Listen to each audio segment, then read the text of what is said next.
So today we're talking about Malta's financial ecosystem. We have a well-known banker, Kenneth Farrugia. Also with us, a former banker and now a partner in an audit firm. It's Mark Cormie. And we also have an entrepreneur who's been involved in various businesses, Dr. Anton Toma. Gents, my thought was perhaps we would dive straight into it. We've lost a couple of minutes at the beginning with the technology. Kenneth, just to kick off, given COVID-19 and all that we are seeing going on around us, during the last financial crisis, I think everyone felt that the banks were the bad guys. Now we have a new crisis. We're all looking to the banks. Are the banks the good guys? Well, thanks, Edwin, and my compliments for organizing this highly thematic event. Well, yes, you're right. I mean, if one looks back to the times of the financial crisis not long ago, 12, 13 years ago, clearly the banks were dubbed as the catalysts for the crisis that, catapulted markets and even some countries as well, as we've seen with the demise of Greece and other countries which faced tremendous difficulties. This time round, the pandemic is having an equal effect on the economy, if not more massive, clearly. And the banks are being looked at, as the saviors of businesses, with a caveat, and probably we'll discuss this further on in this webinar. Clearly, the challenges that the businesses are facing, and these were not challenges that one could foresee or project. It was like a binary situation. Suddenly we're in business, and then following the pandemic, most businesses were actually closed for business, literally. The banks were looked at, to support the financing, the liquidity requirements of these businesses, given that the traditional revenue streams that, businesses were enjoying in the past years were not materializing anymore. The costs of the businesses clearly still continue adding themselves up. And of course, this presents liquidity requirements for the businesses to sustain their operations going forward. Insofar as Malta is concerned, it's like a Jekyll and Hyde situation, if I may, because on the one hand, it was positive that the country, over these last 6-7 years was going through a very strong, economic cycle, as evidenced by, national statistics, the very low record of unemployment and job creations and the works. So, one looks at that, from a positive angle. Clearly, the government finances are in a very robust shape. As a result of the economic cycle, the banks as well, if one looks at their results, very encouraging results, very strong balance sheets. So I think insofar as the support to businesses, we have these two entities, these two operators, economic operators, banks and governments that, are teaming up together to clearly support the businesses. On the flip side, however, this strong economic cycle meant that, high on the agenda of many board of directors was clearly active investment, right? And clearly, I think a number of companies were actively investing in businesses within their own operating sectors, within maybe new sectors, so exploring, investment opportunities in new sectors. So suddenly, the projections that were undertaken in the last couple of years, syncing with these projects, obviously went out of the window. And clearly, the capex that has gone into financing projects today is not supported with the revenue projections for these companies. And this is obviously where the banks and the government are coming in. And we've seen of late the development bank and the commercial banks teaming up together to come up with schemes to support the liquidity requirements of these businesses. Of course, I think the $100 million question or the €100 million question, because we're in Europe, is, how long this pandemic will last, to what extent, the supporting entities can continue to support businesses. Clearly outside of government and the banks, there is the support coming from the European Union as well, because we need to mention that as well. But, to what extent can banks continue to support without really a time window within which, the support will start to reduce itself and we will go, of course, to business as usual. And it's not easy to answer that question. Clearly, as we've seen in other countries, in the US in particular, 26 million unemployed, it's not a small number. I think we'll see this number kicking up. I think it is practically impossible to salvage all businesses. Clearly, those businesses that, with good governance, that had very strong reserves, good balance sheets, clearly will be able to weather the storm. Of course, those balances, operating on a foot-to-mouth approach, will definitely struggle, and I think it will be practically impossible, despite all the schemes that are being launched, to salvage all businesses. I think in your introductory remarks, we've hit on one very important concept here, which is that there seem to be a lot of stakeholders involved in the equation. So, who's running the banks and calling the shots? Is it the shareholders? Is it the Maltese government and their policy announcements? Is it the board of directors? Is it the ECB? I mean, who is taking the lead here? Look, I think the ECB has clearly, because, working in the Bank of Letterhead, the big banks are of systemic importance, are regulated by the European Central Bank, has come up with a number of initiatives to induce a degree of flexibility in the way banks are able to support businesses. Nonetheless, the sustainability of banking business itself is equally important. So we can't service one at the expense of the other. So, the capital requirements of the banks are kept under close scrutiny. The way the banks are extending credit to companies is being looked at clearly by the banks themselves. Obviously, governments cannot interject in the way that banks conduct their business, because this is a regulated business, and this is a matter for the board and executive management to ensure that they are running the banks within the auspices of both the risk appetite framework of the banks themselves, both within the regulatory architecture that regulates banks, ensuring that the financing requirements of the business is acceded to if there is a strong rationale that financing at some point in time within the terms agreed to with the customer will be paid back. I think it's not the shareholders running the show.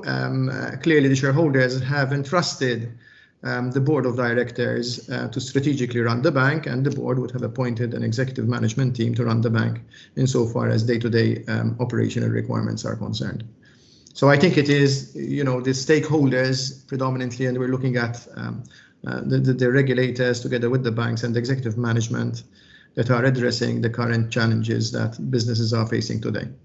I think that certainly helps to clarify for our audience at least what the banking perspective is on the stakeholder approach. Mark, to bring you into the conversation, in your view, were companies' fundamentals right before the pandemic? Kenneth just mentioned good governance and good balance sheets being an excellent preparation for the current crisis.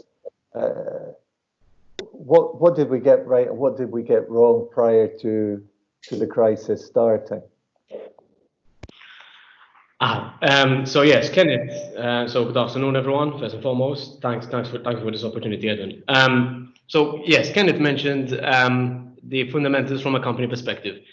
I think the question that you've posed, sort of, were companies' fundamentals right in the beginning? I think it's a question of really understanding first and foremost the kind of companies we're talking about. So yes, from an underlying performance of business, one would need to look at obviously profitability, revenue, assets, growth potential. But I think I would start off with the wider macroeconomic perspective, in the sense that our businesses have been performing and we're performing at a certain level simply because of the economic generation we had. Low levels of unemployment, there was massive growth going on, inflation was stabilized. So these macroeconomic factors all pushed our businesses, I think, to see growth and see growth for a number of years. Now, I'm taking your question to be the unregulated side, so right, so general business. We've got an economy which is made up mostly of SMEs, yet we've got some very large mammoth companies. And obviously looking at these different companies means that you need to look at the different sectors. So one would need to look at also the macroeconomic perspective for that specific business and for that specific sector. And as I'm sure most bankers would agree, even when doing an assessment of the fitness of a business, the strength of a business, we talk a lot about debt to equity. I don't think that most of our businesses give much predominance to debt to equity, especially when it's growth mode. I mean, we're seeing this right now when it comes to talking about how the banks are supporting through the MDB, through the development bank, and discussions around the nitty-gritty when it comes to cash flow. Should I be using my reserves? Should I be using my current cash flow? Should I be keeping that cash flow for an eventual turnaround of the business?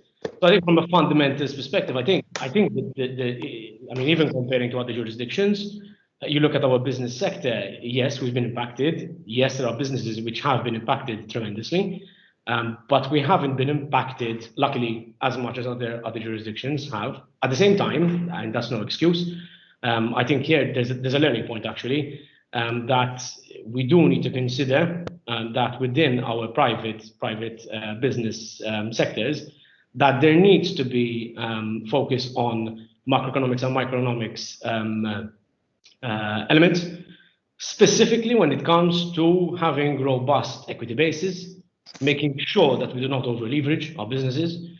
Again, going back to the concept of debt to equity, I mean, in the regulated space, debt to equity and capital adequacy is key, it's crucial.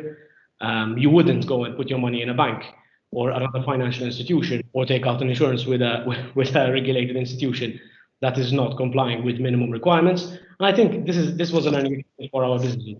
At the same time, I think hand on heart, I think our businesses have managed to, till now at least, because obviously this is still fluid. We're dominated by uncertainty.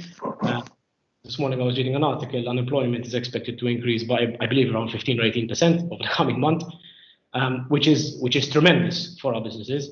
At the same time, it's a question of balancing it out, in my view. So where the fundamental is right, to come back to your previous question, I think we need to really determine the underlying elements per sector, per business, and finally also understand that we are a small economy, we're a small jurisdiction, and we are not only impacted by interdependencies between our sectors, but also we are heavily dependent upon the performance of other countries. And unfortunately for us, the other countries had a tougher and a rougher pandemic, in my view. But coming back to your point on sort of the part that Kenneth was mentioning, I think there is a learning point to be taken here on how businesses are assessed by banks from a credit assessment perspective. And I think there are some points which, within, especially maybe the larger corporates already do this, but our MMEs and our SMEs should be taken into consideration, how to actually beef up that level of cash flow and reserve in an environment which, is so fluid. It's stimulating a few questions, your comments, Mark, but we had Charlotte Valère, the global chair of the IoD, on a webinar earlier this week. And her comments were that really businesses should have seen this coming. She said from her perspective and from the perspective of a former investment banker, this particular crisis was looming large on the horizon. We've got a lot of ISO certified companies here. Didn't they have business continuity plans? I mean, what prevented Maltese business from seeing this coming? Let me start off by saying I'm not in total agreement that we should have been seeing coming, because quite frankly, the pandemic has impacted not just Malta, it's a global issue. And as we can see, it has impacted businesses across the globe. So it was something which was quick. It was something which, despite, you refer to BCPs, despite having a BCP, and now I'll bring in a parallel to the regulated industry here. It is by regulation that you need to have BCPs. However, the truth, those BCPs were shiny little documents that were either stored on a G drive somewhere, in a server somewhere, or in somebody's cabinet. And I think, and I'm not sure if there's anybody from the regulators online today, but I think the regulator has done a fantastic job at continuously speaking to the regulated institution and telling them, guys, and make sure you test them, make sure you test them, make sure you test them. Well, we've tested them now. And I must say, at least, again, operating in the regulated space, I don't know what Kenneth thinks about this, but we haven't seen any major institutions collapse for lack of a BCP. More the other way around. So bringing this parallel, I think the learning point here for me for unregulated business in a situation which to me was unprecedented, okay, shows the importance of having some form of plan, some form of continuity plan. I think apart from the BCPs and the disaster recovery plans and all the nice, governance infrastructures that we have, which is important, I think one of the most important points that came out here for continuity is the concept and element of technology. I think the ability for most of our businesses to shift online where possible in a very short time frame, I think is impressive. Yeah, and that to me shows the resiliency of our sectors, shows the resiliency of our businesses, where when you compare it to other jurisdictions, in certain cases has been crippling. Resilient businesses in uncertain times, so something to be considering. So moving away from BCPs and moving and focusing more on the ability to move swiftly, to move properly, and to ensure that at the end of the day our businesses continue. Mark, I think we'll perhaps return to this technology issue later on. I just wanted to bring Anton into the conversation, and we can start with a nice, easy question to get you going, Anton. In your view, where was Malta's financial ecosystem before this crisis, and where is it now? So, good afternoon to everybody. Thanks, Edwin, for the opportunity to be able to discuss the financial ecosystem, which is a favorite subject of mine. So personally, I think that that before the current crisis, the financial ecosystem in Malta was already showing gaps. So although the economic performance of the country was impressive, and although the economy was robust, and there was, as Kenneth was saying, a lot of companies that were growth oriented, and they were actively investing. I think there was always a conservative approach, which one could argue that when it came to stress testing by the ECB and so on with the financial intermediaries, we passed those without any problem. But cracks were showing, where the appetite for growth was concerned. So many companies, traditionally have always resorted to the commercial banks, because of the pressures that the banks were facing due to new regulations, they had actually shifted their modus operandi. Many cases from a situation where assets and collateral were considered as a way of leveraging finance to a situation where suddenly businesses were being told it was going to be based on operating performance and on a yearly basis, so cash flows. So that was one aspect which I think caused a lot of business to start reworking their business models and shifting to the new reality.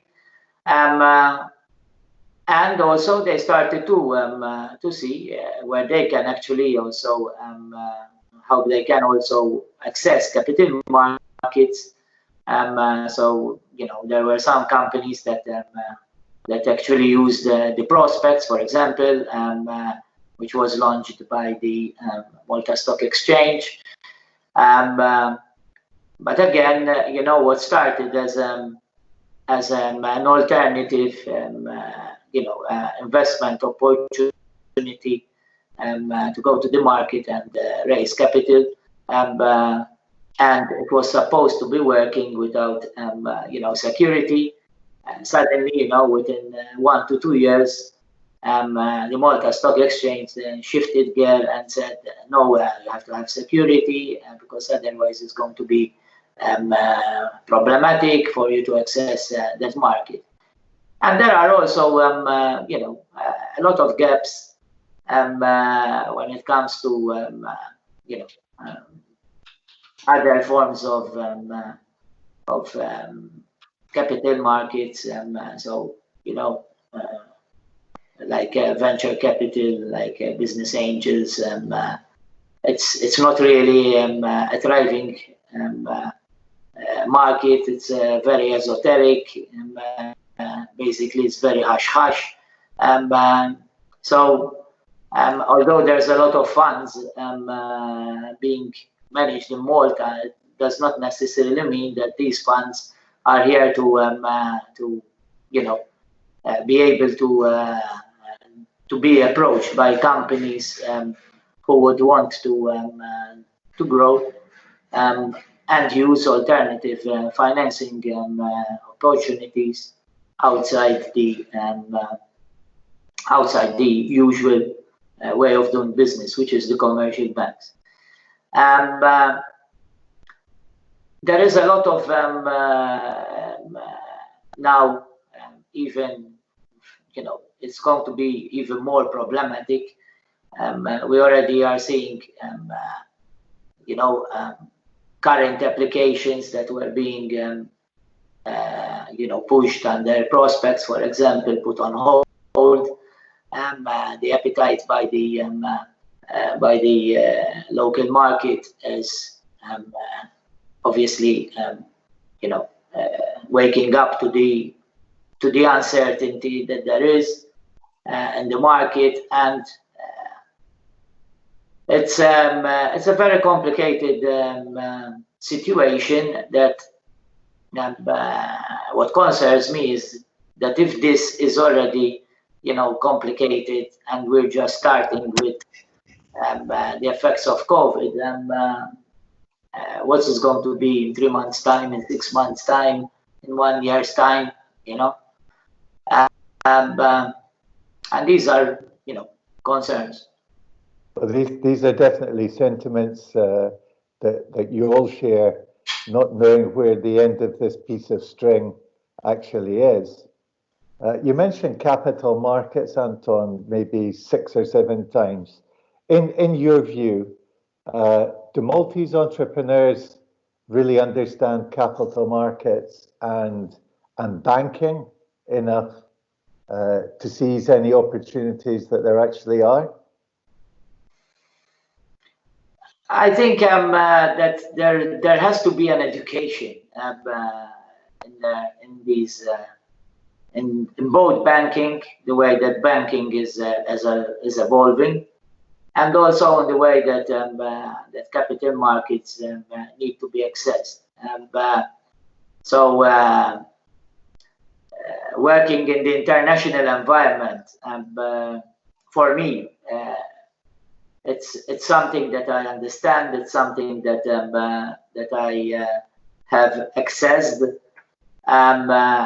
But I don't think that the majority of companies out there would even know from where to start. And obviously, this is where, you know, consultancy firms like the one that is the employer of Mark would be the best people to approach, by those that are entertaining the idea of accessing the capital market. Having said that,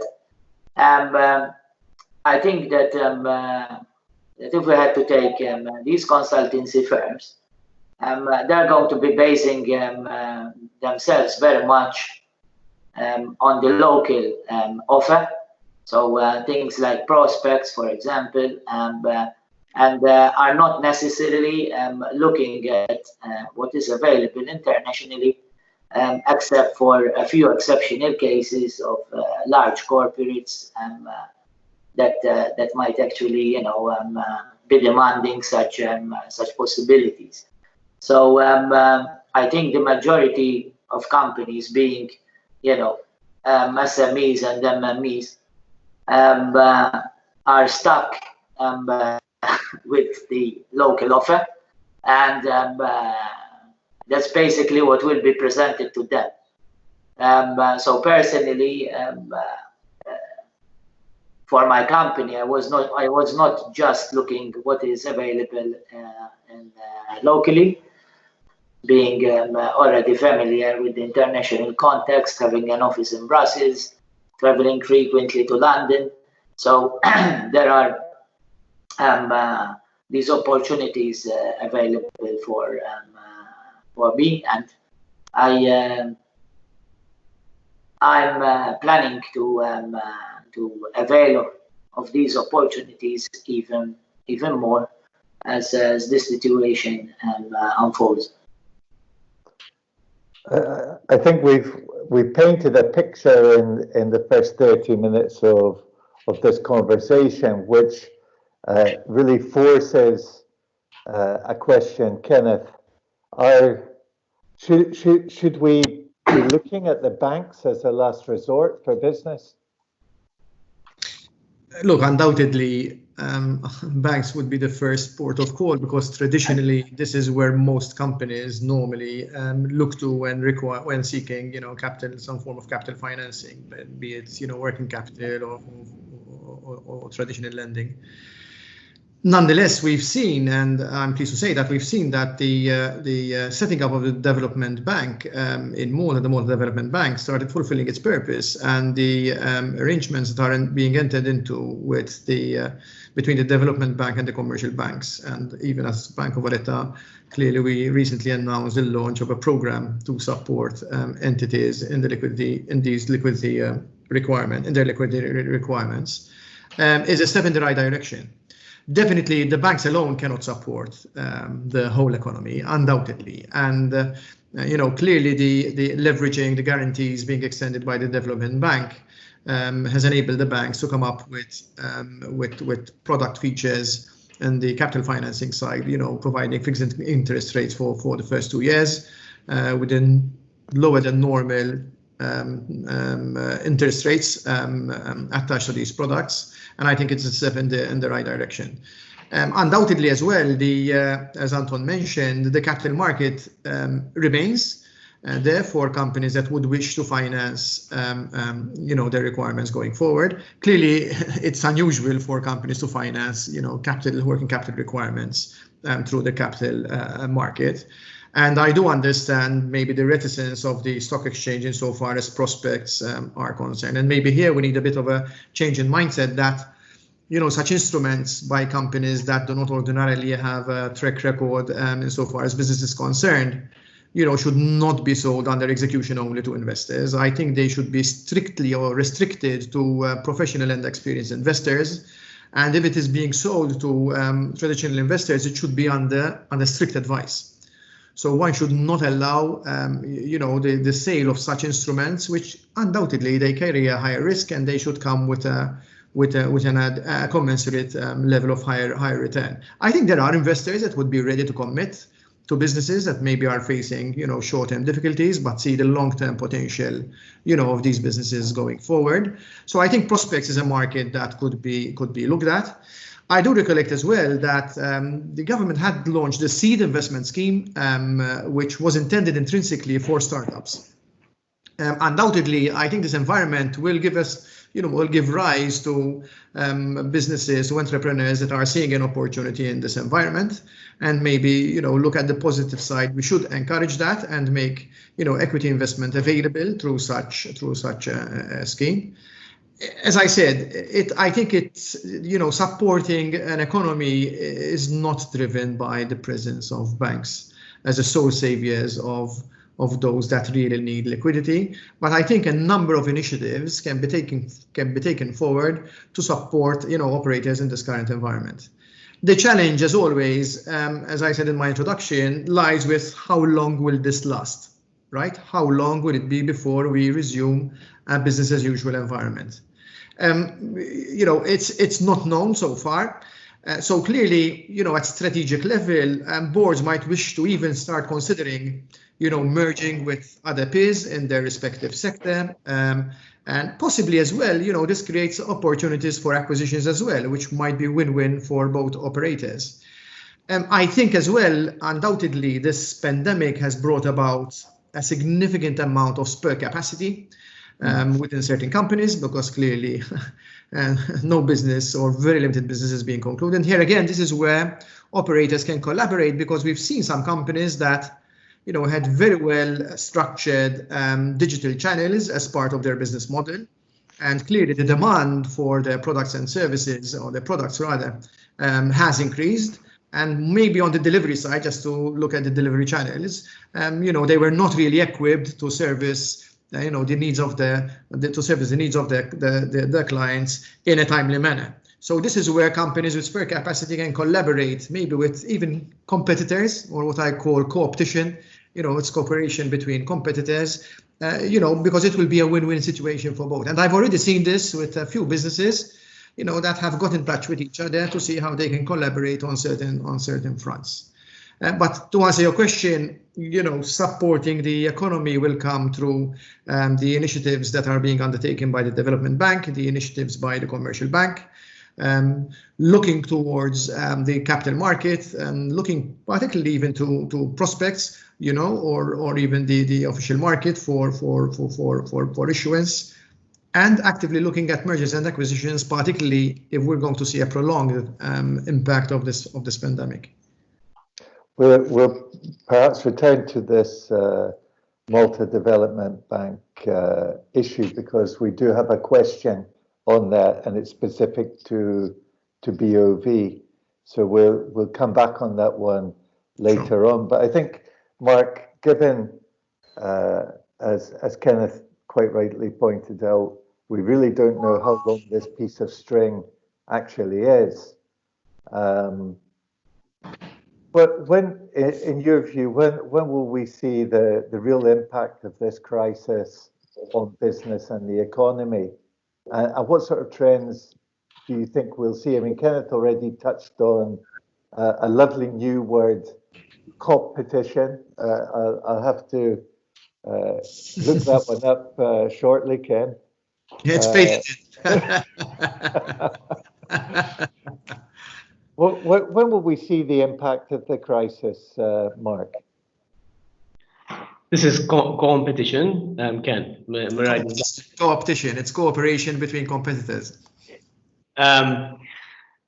Okay, Edwin, to your question, I think there are businesses which have already felt the impact of the crisis. I think parts of the economy obviously have already felt the impact of the crisis, and I think there's business which has felt the impact of the crisis slightly. I think it very much depends on what sector we're operating in. Obviously, the retail sector, from a foodstuffs perspective, did very well the first few weeks, and they're feeling the pinch now. The hospitality industry felt it immediately. Service industries like ours are feeling it, and I mean this is something that is very much focused on firefighting right now, effectively, because large projects have been delayed.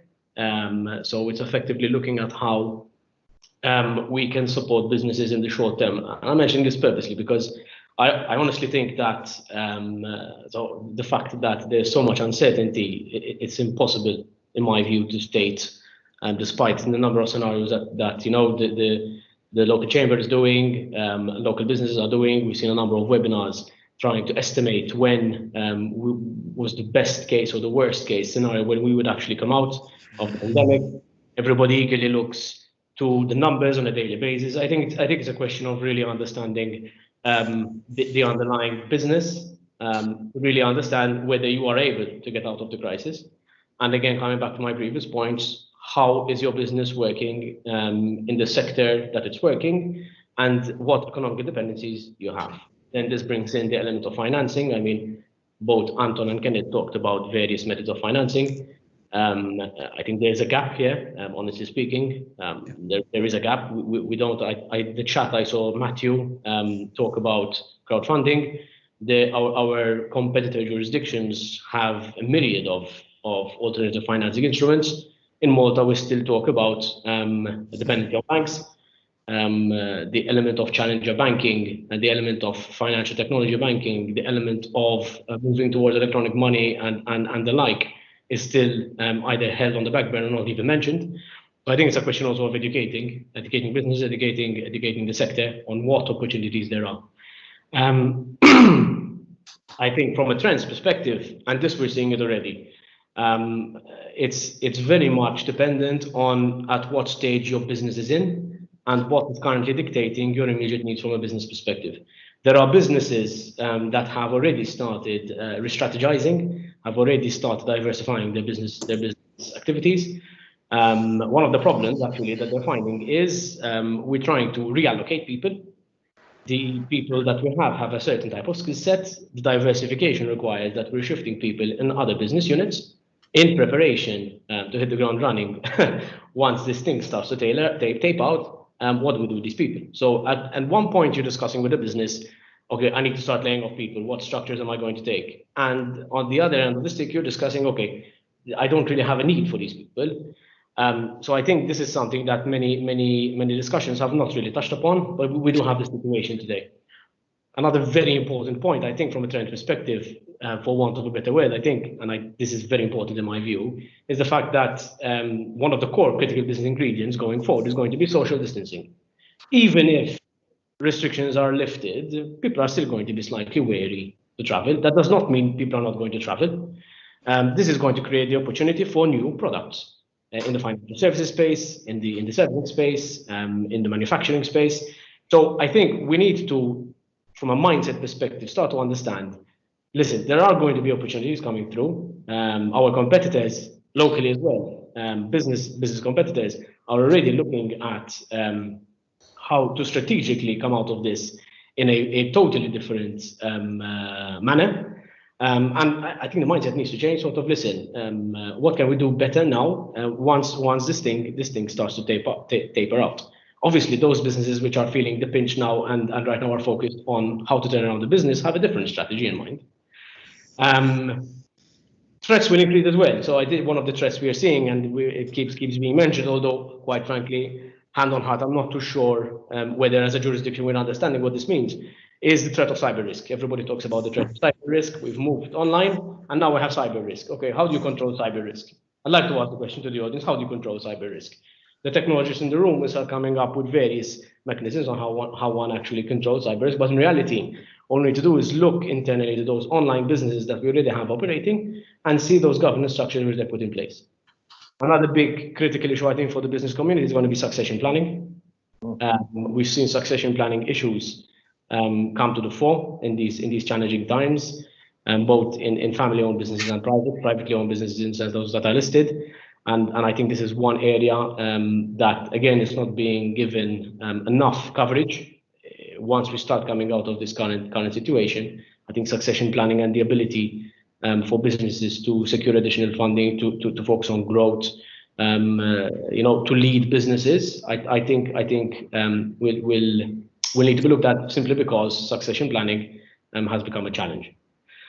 On the cash flow piece, if I could add my view on what has been being discussed, I briefly mentioned what Matthew said on investment-based crowdfunding.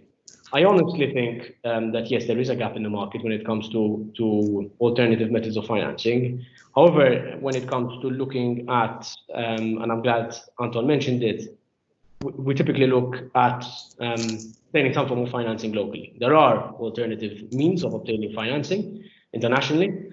There still are EU grants open. There still is EU funds available. There is the Horizon 2020 package, if I'm not mistaken, still finances some of the expenditure that one may find. I saw a question also related to SMEs earlier on how one can actually avail of this. The challenge is this. The challenge is that our businesses, day by day, given the current situation, are suffering. And to get your hands on these types of funds, it's going to take time. It's going to take money to prepare business plans, applications. So at one point, we're saying, let's go get funding. At the same time, we're saying we need to cut costs. So I think it's very much a question of coming back to what we were discussing before. What happened to all those businesses in growth mode? Where did the reserves go? Were we prudent in how we allowed our businesses to grow? And this, at this point, as also being a banker or a former banker, is looking at the banking industry itself as well and saying sort of, listen, have we been prudent in the facilities we've been giving our customers? Have we faltered to pressure? And I don't feel that is the case, because our banks have very robust governance structures. Yet we do have businesses today that unfortunately are immediately dependent upon some form of external financing. And Anton, you're well known for being able to create something out of nothing. And innovation usually plays a big part in that. How do you read this whole situation around impact on business and some of the trends? Well, I would like to start from what Mark just mentioned about the Horizon 2020 program. So we are actually very active in Horizon 2020, and there are, for example, signs that the Commission now is waking up to actually adding other strands of EU programs that will be addressing in the very short term the effects of the pandemic. This has happened before, so we've been active in European grants for the last 16 years, and in the previous recession in 2009.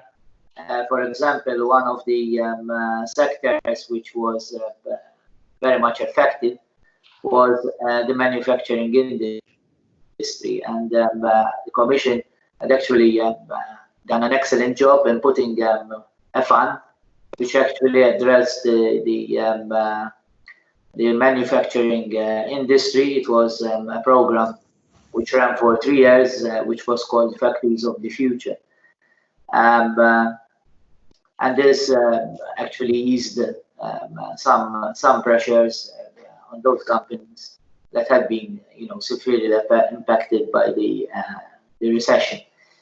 Likewise, we are hearing rumors that there will be additional funds coming out soon that should also do away with the usual paperwork and the usual, time frames of 6 months before adjudication. So that is something that if you need information, Mark, I can share with you. Regarding the threats, I think the threats were already there, and they have suddenly now become very present. So the banks were already, making it clear to businesses that that they really need to clean up their acts, and that their financial operating performance had to improve for them to be able to to access funds. And now the situation is going to get very much worse for a lot of businesses. So yes, there are businesses which are resilient and which have been quick on the draw to actually see how they can start offering the products online. I have, for example, an English language school, and then from one day to the next, we found ourselves having to close the school. And I still had clients in Malta, and I had to service those clients no longer within the school because I had been ordered by the authorities to close the school. And the next day, I had to actually be operative online so that we could actually service these clients. So yes, there is resilience, but is this resilience, based on anecdotal evidence? Is it based on the majority of the companies, or is it just based on a few? Likewise, when I'm talking to agents, keeping to the same example of this school, and I ask them whether they have an appetite for. Yeah, I'm just on a call, a webinar call, but it's okay. Craig, can you shut down your microphone, please? Thank you. So I would say that in my discussions with agents, for example, that usually were giving us business during the year, the most of them are actually still in shock mode. So they're still thinking that the good old days are going to come back, and that they will be able to restart business, and business will go back to normal. I don't think that this is going to happen. But it only shows you the. So if it happens, because of the social distancing and restrictions, it will not be the same. It will take a good on the app or on 12 months. Hang on, I'm trying. Hang on, right now. Well, Someone who has his mic on. Yeah, we've shut it down. Okay. Sorry, Anton. We'll ask you to just repeat the last sentence or two. I was saying that that I think that even if this pandemic we had to discover miraculously a vaccine that will put everything to rest, it will still take a good 6 to 12 months at least before the full impact of the pandemic will be felt, and it will take a longer time to actually get back to normal. So this is why, for example, we have been, even internally with our own staff, and telling them, straight as it is, that they have to adapt to the new reality, and the new reality is that there has to be more of a component which is online. But within the this situation, there is also a silver lining, which is that suddenly now companies have a global market. So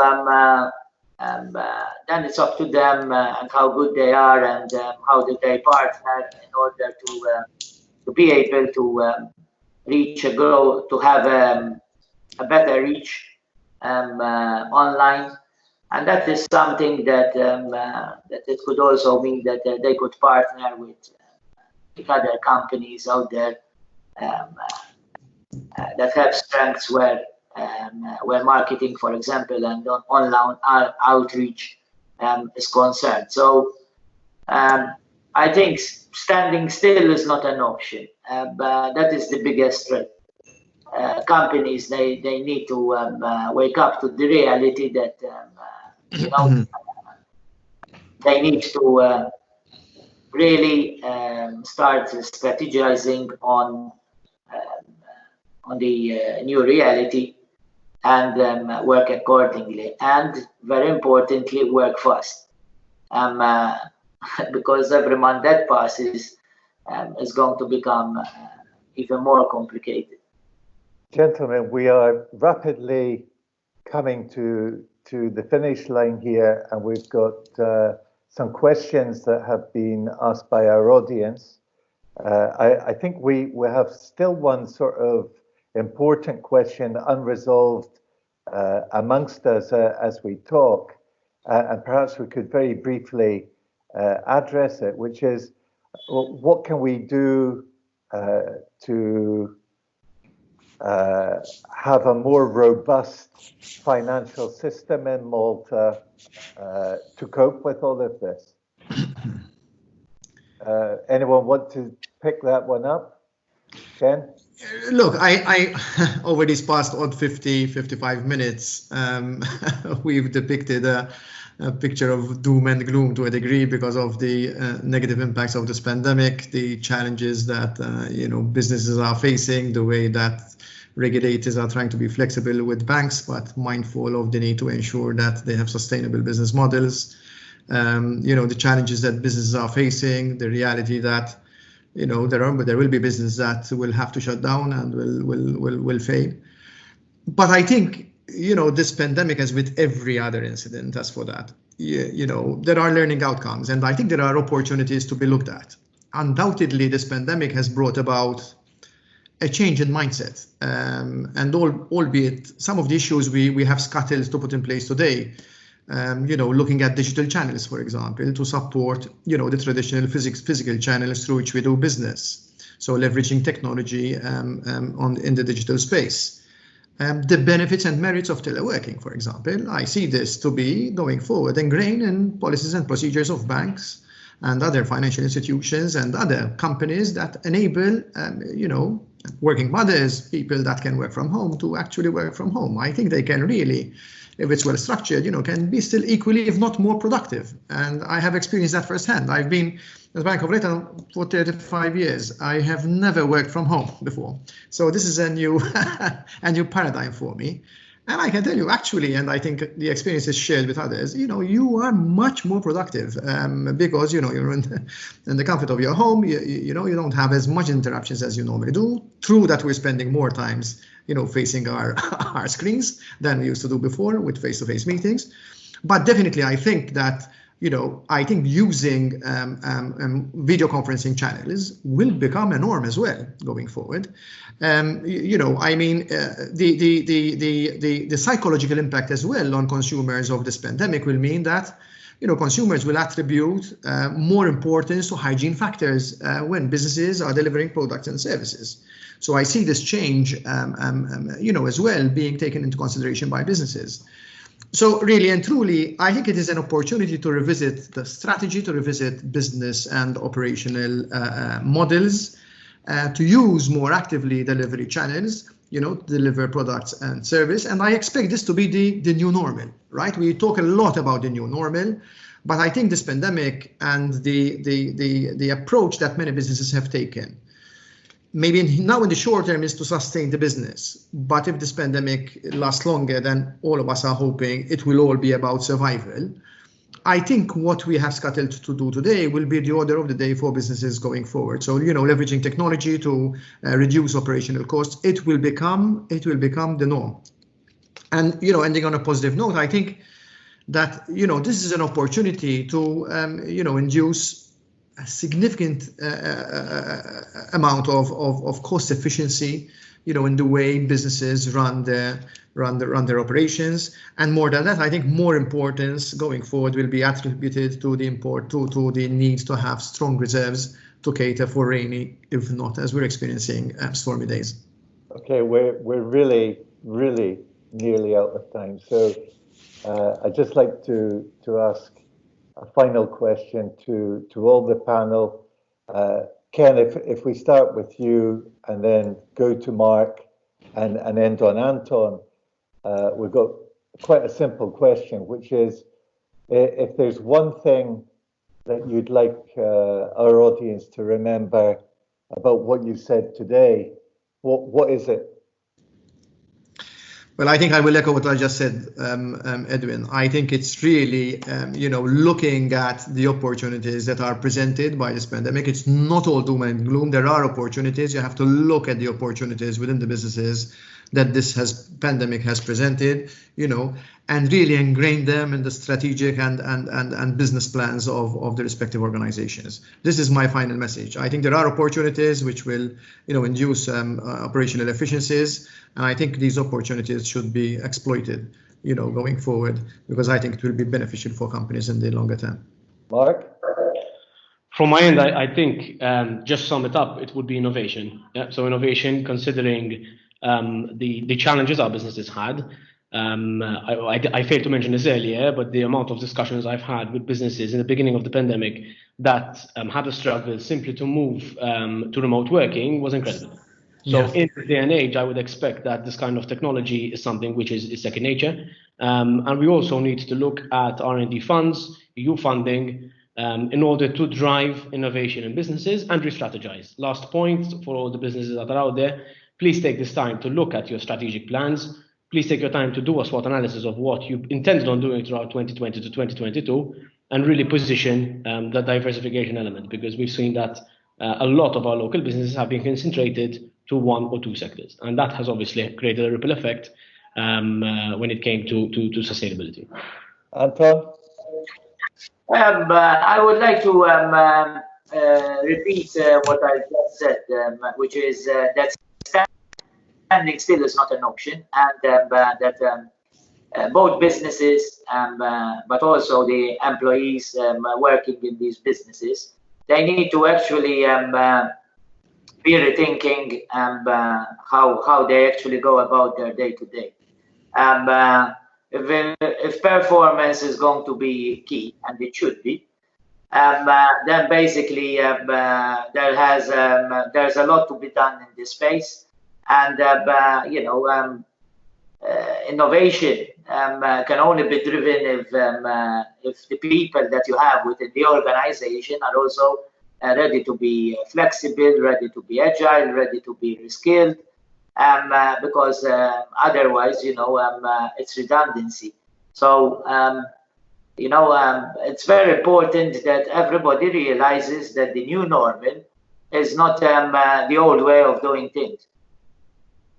Okay, well, that's all we have time for. Thanks to our panelists, Kenneth Farrugia from Banca Valletta, Mark Cormie from KPMG, Dr. Anton Thoma from the Paragon Group. Thank you for sharing your thoughts today, and thanks to all of you in the audience for being with us.